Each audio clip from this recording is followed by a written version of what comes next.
the Rise Up See Red podcast, all about the Arizona Cardinals and the NFL, featuring insider and outsider perspectives. Enjoy the best hour of Cardinals talk on the web.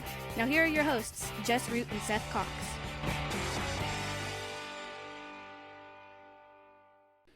Hello, Arizona Cardinals fans, and welcome to the latest edition of the Rise Up See Red podcast. I'm your host, Jess Root from CardsWire.com, the Arizona Cardinals site from the USA Today NFL Wire.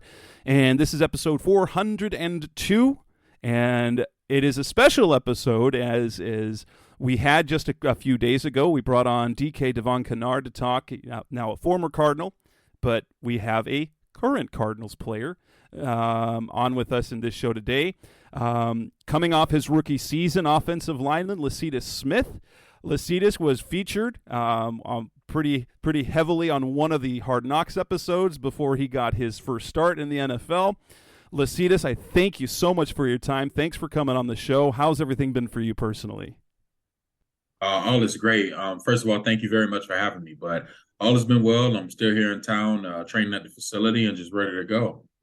So we kind of want to go through a whole lot of things because, oh my gosh, what a rookie year for you. I mean, honestly, just the experience of getting drafted, going through your first training camp, and having a season the way it went. I would say that's not a normal season. I've covered the Cardinals for a long time. I grew up a Cardinals fan, so I've been following the team since about 1989, 1990. But even in recent history, I've never seen a year go quite as awry as this one. And it's just weird stuff on and off the field from day one. Obviously, you got to play earlier than you expected to play. That's a positive. Right. But the losing wasn't a positive. And then going through changes on the roster, the situation with some coaches. And now you get, 1 year in, you get to experience an entire new coaching change, not just a coaching change, but basically the entire team that drafted you is gone. So you get to experience that. So let's take you back, Lecitus, to the rookie year experience. So let's go back. What did you learn most of? What did you learn most in your rookie season? And who were the guys that you were able to lean on in the locker room and on the coaching staff in your rookie season? Well, first and foremost, I would like to say the number one thing I learned was to be ready when your number is called. Be ready without a doubt, no matter what's going on. Obviously, if you can step out onto that field and you're not injured or anything like that, and they call upon you, you better be ready to go and be able to put your best foot forward and play your best game. So that's one thing I learned, to be ready when your number is called.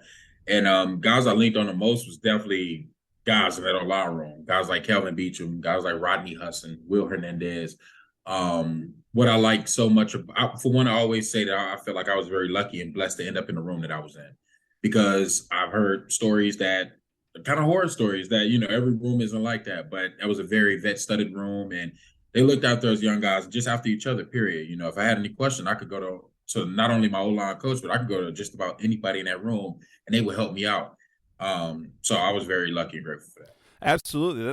That group between Hump and Pugh and Rodney, Will, who is new to the team as well, but Kelvin, who's been there for a while, has been there a couple of years, and not only that, but lots of experience on the team. What did you now?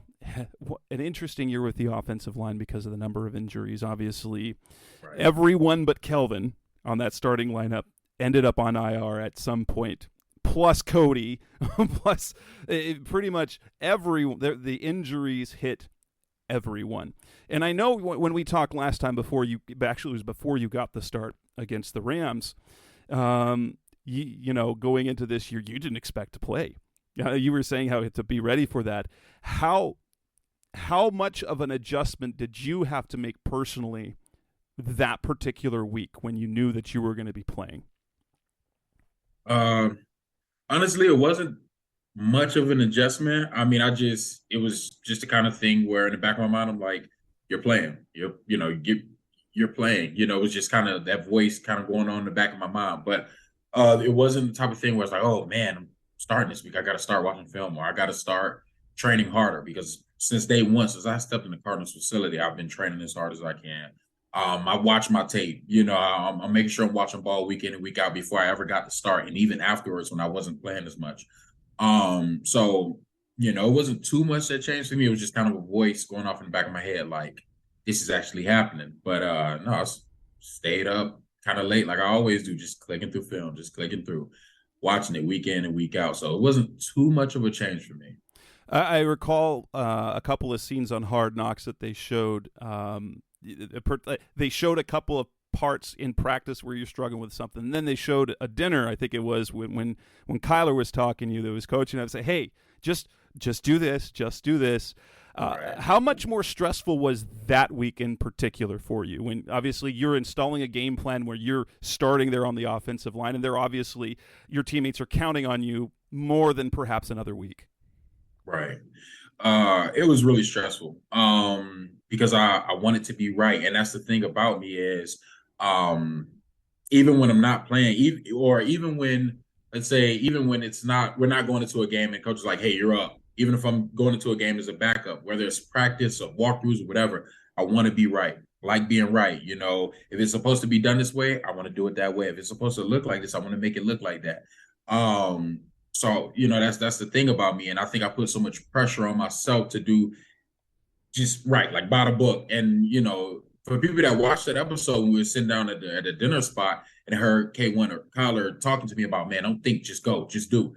It's like, yeah, like, of course, I'm not a robot. He's like, man, don't be robotic about it. I'm like, I'm not a robot. I'm go out there and play my game, but I just want to make sure it's right. When you sit down and watch film, I want Coach Kugler at the time, I want him to sit down and be like, great. See, because that's exactly how I want to look. That's what it's supposed to be like. So that's what I try to put on display for the coaches and on tape, for my other offensive linemen. So I think I put a lot of stress on myself just being right. I want to be right. I want to do it exactly how they would like it done. Now, when we talked was before the start, looking back, how do you feel that you did in that game? I feel like I played well. Especially, being a young guy with with really no experience except for that Seahawks game right before. So really barely any experience at all. I feel like I played well. There are definitely things to clean up, things that I could have did better. And I knew that from, getting on that flight and on the way home when I was watching tape. So there were things that definitely needed to be cleaned up and whatnot. But I feel like overall I played well. It was a fun game, I'll say that. I bet. It didn't have obviously the result you all wanted. But much of this rest of the season went that way, and that was, that's hard on everyone. That's hard on the fans. It's hard on the players. And I think it was VJ, in one of his press conferences, was talking about how hard and how much you put into the preparation to win, and just how emotionally draining and how difficult it is to then not win. Just the emotional toll. In addition to that, because football's really, like, I've never played football. Obviously, it's a very, very, very demanding thing physically. It pushes your body to the limits.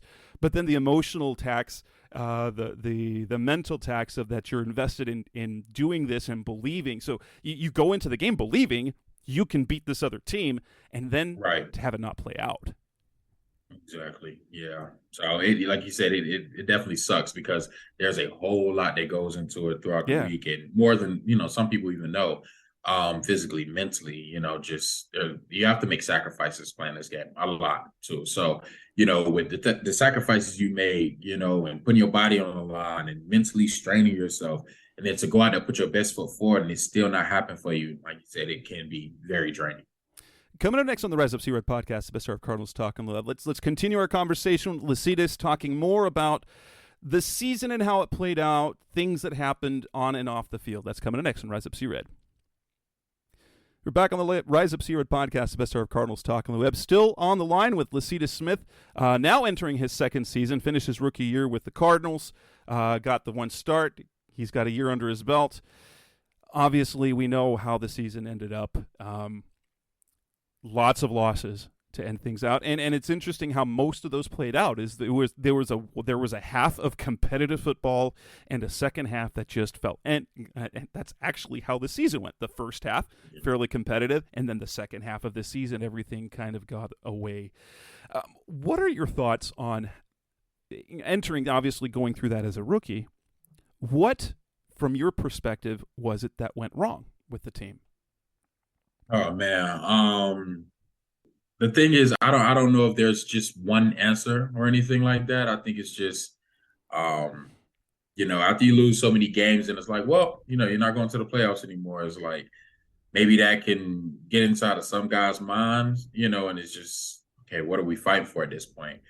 But I mean, it can be tough. Like I said, it's a lot tougher than people think. It's like, you know, you you're willing to, you got to think, you go out there for that very first game. Everybody's willing to run through a brick wall. And it's the very first game. You're hyped. It's the first time you get to play against someone else in a minute. And it's a real game. Your fans are going crazy. But once it actually gets late in the season, not only are you mentally tired, you're physically tired. Every day it's the same. Whatever time you get into that facility to the time to the time you leave, that's every single day. So it's the same thing. So it becomes a lot. It is. It's a lot. It takes a whole lot to play in this league. So by the end of the season, we're not winning and we're not going to the playoffs. I think it kind of weighed down on some guys more than others. So, going into this season, this season here, if we could all just stay bought in and just continue to fight and continue to drive, then hopefully we have a better outcome. Did it feel like that? Because there was one thing that Kliff noted and Advanced, and we could see it on the field, is that for the most part, the effort was there. That players were giving forth. They weren't giving up on games. There might be a player here where you might be able to say that. And there was the one play in particular where Ham on film looked like it when it was more of a mental thing than a physical thing when he let Kittle score. He thought he was running out of bounds. But that's the one that got the criticism on television. But for the most part, the effort was there. But it sort of felt like it was a snowball effect that we just never could get control of. Is that how it felt in the locker room? You guys are trying and it just felt like things were just out. You never could get things back on track. Yes. Because I'll speak personally and say, because I never lost that many games like consistently, like just back to back to back. College, we weren't, it's not like, we were just so great at Virginia Tech. We won so many games and, we didn't win any national championships or anything like that. We didn't go to playoffs or anything. So we weren't just this great team, but I just never lost that many games like that ever in my career. So it definitely, it sucked. You put in all that time and effort and then you go out there and it's like week after week after week, it's the same result. It's a lot. It's a lot. So, like I said, as long as we stay bought in and just keep fighting for each other, look at one another, and don't fight for anybody outside the locker room or anything like that. Just look at your brother and fight for the guy next to you. Then I think we'll be all right. Not to talk about the specifics of what happened off the field that led to it, but how was the adjustment for you as a player and for the room to hear the news that Cougs got let go abruptly, and then to quickly have to change to go with Coach Hayden after that? How impactful was that to you and the room when you heard the news? And then two, how did things play out after that with Coach Hayden? For one, it was very, very crazy. We got the news and then we still had to go out there and play a game. So it was very tough, especially getting something like that the morning of a game. So, it happened. Of course, I won't go into detail about the situation, but no, it just sucks that whatever happened. And like I said, it was the morning of a game, so you still have to be locked in. It's like, doesn't matter, go out there and play your best game. So it sucked, is what I'll say. But when Coach Hayden took over, I barely spoke to Coach Hayden before that. Of course, he was a tight ends coach before he was an O-line coach. And we barely said anything to each other. But once he became the offensive line coach, we talked to a whole lot more. Obviously, he was coaching me. But I learned to know him really well and love him as a coach and as a guy. I feel like he's a really good dude and an even better coach. So, like I said, I learned to love him as a coach. And it was great to interact with him. And, I'm glad that they chose him as the guy. Awesome. So as we look at that, what were your impressions in your rookie season? Obviously, like Kliff was let go, but what were your impressions of Kliff as a head coach? And there's been a lot said about Kyler all over nationally, locally. What were your impressions as a rookie of Kliff as a coach and Kyler as a teammate and a quarterback? So my impression of Kliff, I do believe that Kliff Kingsbury is a really good coach. I think he probably has a different approach to a lot of coaches, but he is the way he is, and I mean, he didn't change or anything like that. He is who he is as a guy. He is who he is as a coach, and his style is. I mean, it's the NFL. Everyone's grown. You're here to do a job. You get paid good money to do it, so you're expected to do it. So that was his mindset on things. I mean, he's not the type of guy to get in your face and yell and you better do this, you better do that. And this is my first team. This is my first year, so I can't speak on many different coaches around the league because I don't know. But just even being in college, it was more so like coaches kind of, trying to get you going, get certain players going to do things or had to yell or however they had to do it. But it's like with him, it's not that. It's like you're an adult, do your job, do it well. So that's the approach he has to the game. And, that's how he operates. I think he's a good coach. I think he's a good guy. Obviously, that's just the business side of it. If things don't work out, then what happens. That's the business side of it. As far as Kyler, there is a lot being said about Kyler and this misconception of him being just a very selfish dude, a bad guy, and different things like that. I said on different interviews, I have not seen that side of him. You won't hear me say anything negative because I have nothing negative to say. He hasn't acted rudely toward me or very selfish toward me or anything like that. I saw him today in the facility getting treatment. Dapped him up, said what's up, what's going on and whatnot. So, like I said, I have nothing but good things to say about him because and that's the thing that, with everything that we hear about him, it always comes from outside the organization. But you ever hear anything from his teammates, everyone has really good things to say about him. Whether it's right. Zach or Christian Kirk when he was here the year before, Chase Edmonds, anyone who's within the locker room always has good things to say about Kyler. And obviously he didn't have his best. He knows he didn't have his best season last year. There's a lot of reasons for that. But do you see the talent that a lot of people see in him being a potential superstar in this league?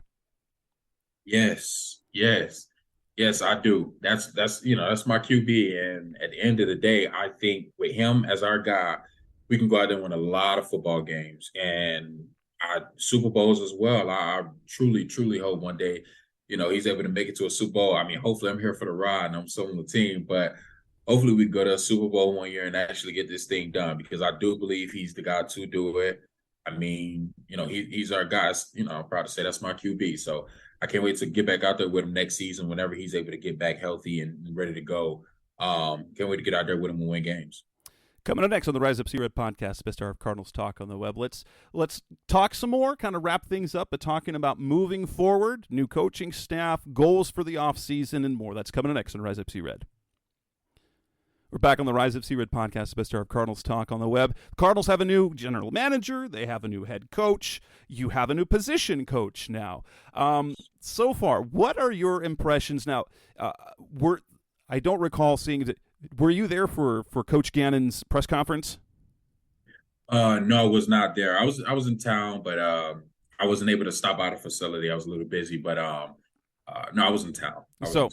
But what interactions have you had with him so far, and what are your impressions of him just in the short amount of time that he's been the guy as the head coach? Well, I actually just shook his hand yesterday and introduced myself.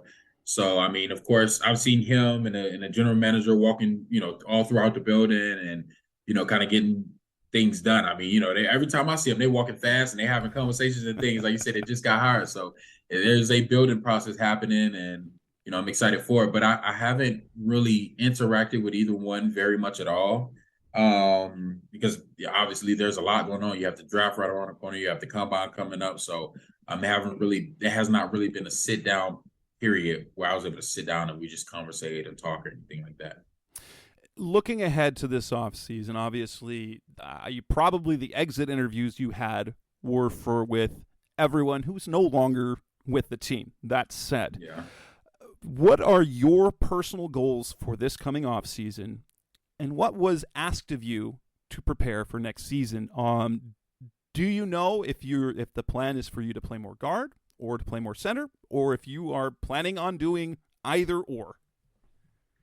Yeah, so that part is a little stressful. If I'm just being honest, I had that exit meeting with my previous coaches and with Coach Kingsbury. I literally had a meeting with him, left, and then the news came out literally like 30 minutes later. Right. So it sucked. And I had a good exit meeting with him, but Coach Kingsbury was just telling me like, man, you're a good dude. We can see that you're a hardworking guy, and you're a good football player, and you're going to continue to get better year in and year out. So I had, like I said, a really good exit meeting with him. I think with the old staff, I think they wanted to mold me into a center, which I'm completely fine with. They know I can play both guard spots. I can play right and left if they need me to.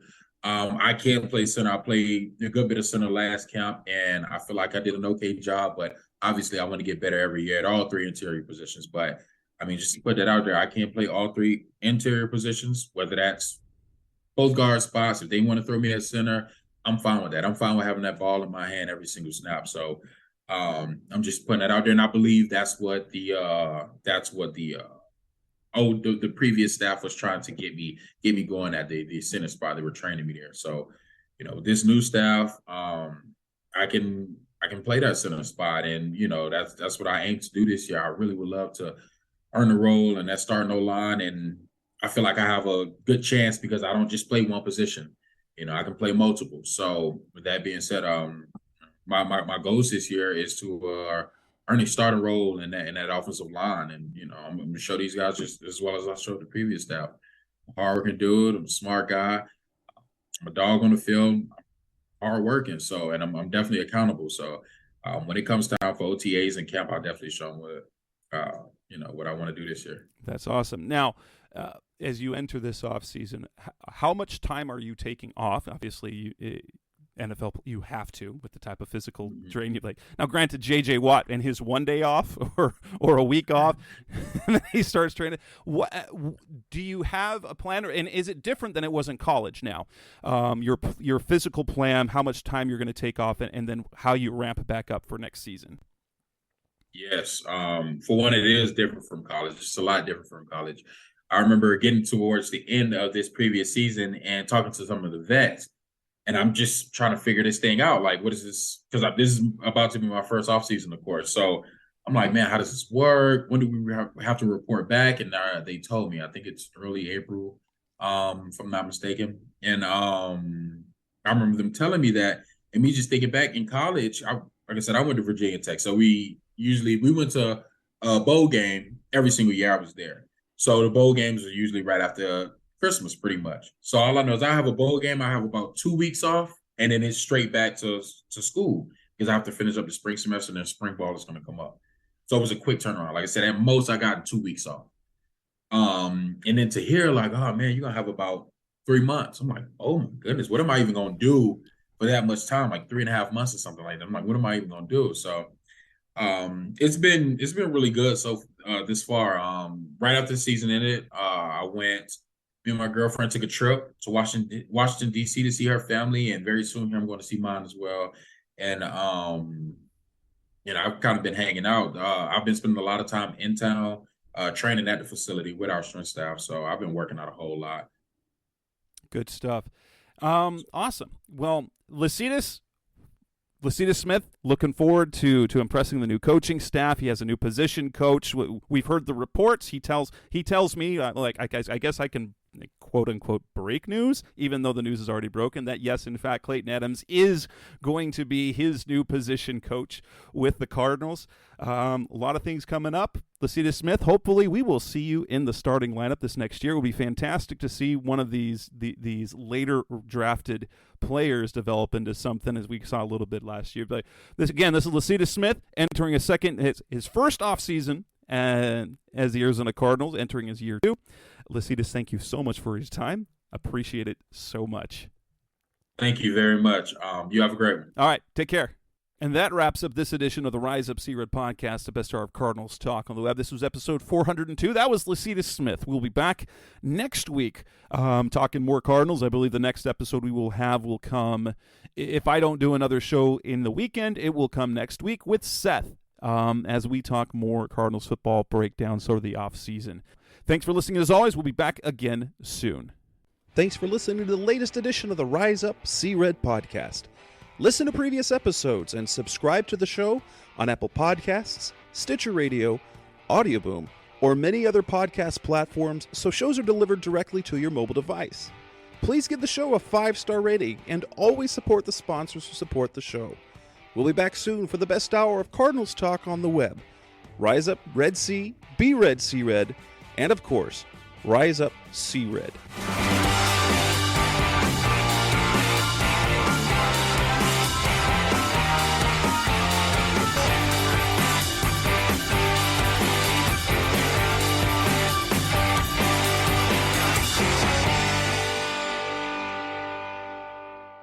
Roll!